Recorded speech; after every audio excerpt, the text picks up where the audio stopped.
I love the NFL. This is so much fun. I love the NFL because now just, an hour or two after the Aaron Rodgers announcement that he was re-signing with the Green Bay Packers for a massive contract, we get news that Russell Wilson has been traded to the Denver Broncos for a package of a couple first-round picks, a couple second-round picks, a defensive lineman, some day 3 swaps, and Noah Fant from the Denver Broncos. So this is monumental. This is a massive trade because all of that hope that, Denver Broncos fans and Jerry Jeudy and Courtland Sutton managers had in Dynasty for getting a quarterback upgrade in Aaron Rodgers was squashed earlier this morning, and it's now been relit by getting Russell Wilson. So this is so much fun. We have so much to talk about because number one, Russell Wilson being valued as a borderline QB1 is going to rise in dynasty value as well because he's going to a team who hopefully is going to let him pass a lot more, actually let Russ cook. Nathaniel Hackett is the head coach and the offensive mind that is coming from the Green Bay Packers, so hopefully he can bring in a whole nother element for Russell Wilson in his game offensively. This is going to be so fantastic for Jerry Jeudy and his potential breakout in his third year now in the NFL that we've been waiting for Courtland Sutton, who was fantastic early on in his career, tore his ACL, didn't look all the same last year. But now both of those wide receivers could realistically be not only wide receiver 2s or top 15 options, but both of those guys could be wide receiver 1s like we saw Tyler Lockett and DK Metcalf be in the Seattle Seahawks offense with Russell Wilson.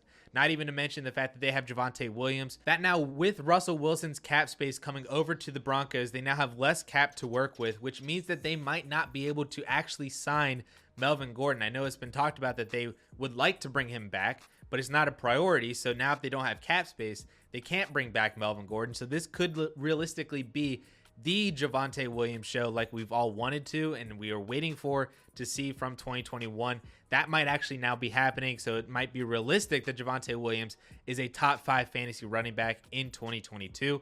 And then I think personally the biggest thing here, at least from the Denver Broncos side, because I am so excited for this, Noah Fant was a part of the deal to get Russell Wilson. So Noah Fant got shipped off to Seattle.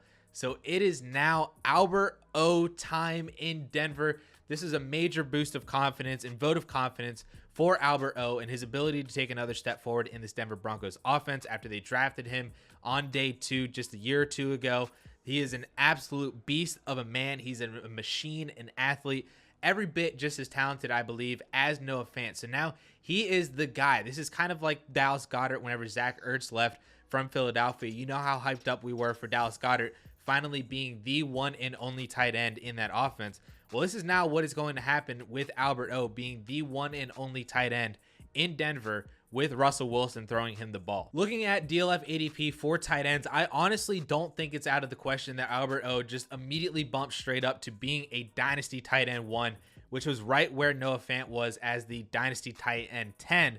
And I would imagine that he is somewhere going to be around there, around Mike Gesicki, around Dalton Schultz, around even potentially above Noah Fant as well as the guy in Denver in March ADP. So I'm super excited for Albert O. He is going to be the breakout tight end name for 2022, like what we thought we were getting last year with Adam Troutman, and he could potentially be that next tight end to enter the elite category. That's how good Albert O is and how amazingly athletically gifted he is to enter the Mark Andrews, George Kittle kind of tier where they were starting to break out and enter being top 5 dynasty tight ends. That is where I think Albert O could actually be. So this entire Denver Broncos offense is going to be so much fun for fantasy football. There's going to be a lot of conversations about who would you rather have between Courtland Sutton and Jerry Jeudy, who's going to perform better for fantasy football. Obviously, both these guys get a massive bump up for dynasty value. So if you bought low or if you've been holding on to these guys, congratulations, because you have a major quarterback upgrade and wide receiver 2s, if not wide receiver 1s,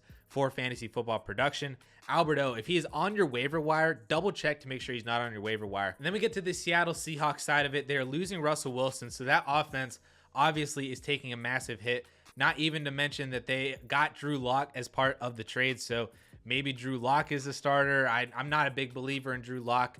I don't think he was any good in Denver, so he's probably not going to be any good in Seattle as well. So this is a massive hit for DK Metcalf and Tyler Lockett. Tyler Lockett already being valued as a wide receiver 3 in Dynasty just because of his age.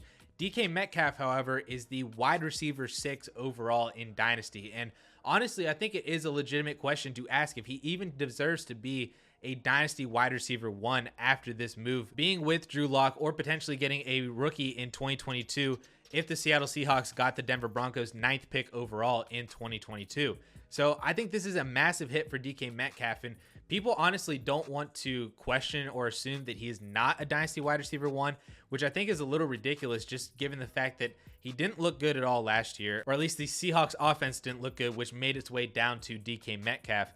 And he's never really been a volume guy. He's been built around efficiency, around yardage, around touchdowns. If any of those things take a hit because he doesn't have Russell Wilson and he's now being thrown the ball to by either a rookie or Drew Lock, that is going to be a problem for production. And just because he is young, he's 24 years old, just because of all of that, he is apparently a top 10 Dynasty wide receiver. I don't know if I necessarily buy that. I would 100% rather have Javonte Adams for the production, Deebo Samuel, Jalen Waddle, AJ Brown for sure, Tyreek Hill, Cooper Kupp. So once you start piling on those names, he starts dropping down lower and lower within the top tier of wide receivers, to the point where if you look at DLF ADP, if he were to be outside of the top 10, he'd now be competing with T. Higgins. Would you rather have T. Higgins or DK Metcalf in Dynasty? T. Higgins being almost a year younger, being with Joe Burrow, even as the wide receiver 2, but still at least having a competent and elite quarterback in Joe Burrow. You get Deontay Johnson, who's in kind of a similar situation as DK Metcalf, but he's built to be a volume type of receiver. So any hit to that volume could be detrimental to Deontay Johnson. Then you get to Stephon Diggs, the wide receiver 1 for the Bills, connected to Josh Allen, another elite wide receiver. Would you rather have him or DK Metcalf?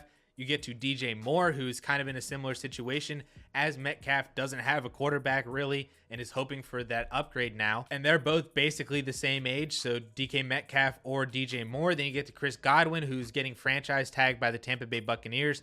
Still don't have a quarterback because Tom Brady retired, so in a similar situation, but only a year older than DK Metcalf. It's a realistic conversation, I think, to not have DK Metcalf as a Dynasty wide receiver 1. But I will say, for advice for you guys out there, if you are DK Metcalf owners, is don't panic trade away DK Metcalf and make a bad trade. You definitely need to let kind of the dust settle, just calm down for a second, take a deep breath, and help yourself to figure this out with DK Metcalf. Because while I definitely would not mind selling him for DK Metcalf, I don't want to sell him low or lower than what his value will drop down to once this news and once everybody kind of gets settled. I'll say the same thing to Tyler Lockett managers as well, although that one is a little bit worse just because of the fact that he's 29, almost 30 years old, and his entire production was based on efficiency and a near perfect passer rating with Russell Wilson. So if any of that takes a hit as well, that could be a really bad fall off for a receiver who is already getting old and getting up there into the 30s as well. So that is my instant analysis for the Russell Wilson trade. All of the Broncos offensive weapons, Sutton, Jeudy, Javonte,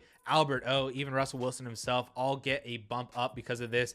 DK Metcalf, Tyler Lockett, other Seahawks weapons all take a hit because of this as well. And it'll be really interesting to see as we move forward into the NFL draft if the Seahawks make any more moves, because I mean, if they go around and turn this right into like Deshaun Watson, I don't know, anything can happen at this point.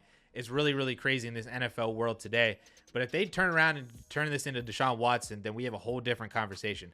But if they actually draft a rookie quarterback in 2022, I think that adds some stability to that offense. But it's still going to be a big question of what type of production does DK Metcalf and Tyler Lockett actually have now without Russell Wilson. But let me know down in the comments how you guys feel about this trade. If you guys are acquiring, Courtland Sutton or Jerry Jeudy now in the hopes that you can get them for a little bit cheaper than where their prices actually would get to over the summer with more hype for Russell Wilson. If you guys are selling DK Metcalf, let me know what you guys feel about all of that stuff down in the comment section. And with that all being said, guys, thank you all so much for watching. We'll catch y'all later.